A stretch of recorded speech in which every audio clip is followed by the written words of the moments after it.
आज के 15 वर्ष है आज आम ब्लड डोनेशन कैंप ता सहित हेल्थ कैंप एवं आई चेकअप कैंप आज के 15 वर्ष है राधाकृष्ण बणिक संघ और फ्रेंड्स परबर तरफ आमर ये प्रत्येक वर्ष जनवरी 20 मोर जन्मदिन आपको आयोजन करा जाए एवं आपको आयोजन करते आमर अंचल बासी तथा 15 नंबर वार्ड अंचलवासी तथा 15 नंबर वार्ड अंचलवासी एवं फ्रेंड्स परबर से मिसिक आयोजन करते प्रत्येक ब्लड डोनेशन कैंप रे 400 ରୁ 500 यूनिट ब्लड कलेक्शन हुए ब्लड जोड़ा कि आम ब्लड बैंक ब्लड अभाव रोचे जो थैलेसीमिया पेसेंट रोचे से प्रत्येक दिन ब्लड दरकार पड़ुची ताको आखि आगे रखिकी आम प्रत्येक वर्ष एभली ब्लड डोनेशन कैंप करूँ एवं मु समस्त युवपीढ़ी को अनुरोध करी जे प्रत्येक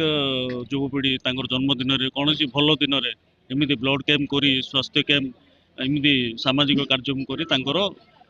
जन्मदिन कि कौन भल दिन को एमती तो प्रत्येक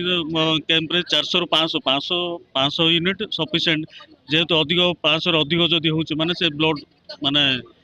डेट एक्सपायरी हेले से ब्लड काम लगे तेणुक 500 पर जी भी आम डोनर आसती से आम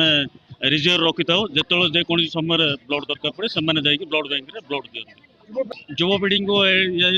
वार्ता जे समस्त जन्मदिन कि कौन सी भल दिन में एमती आपण मैंने ब्लड डोनेशन करी आपण मैंने जन्मदिन पालन कर जन्म दिवस आर मुरलीमोहन अर्बन प्रेसिडेंट पूर्वतन कॉर्पोरेटर से आज ये विराट आयोजन कर तीनोटी ब्रांच कराई गोटे हूँ रक्त संग्रह आई चेकअप आउ हेल्थ चेकअप तीन टा जिनस आ प्रति वर्ष आप देखिए 500 ରୁ ऊर्ध्व रक्त संग्रह कर बटल ब्लड आप देखिए जे मान्यवर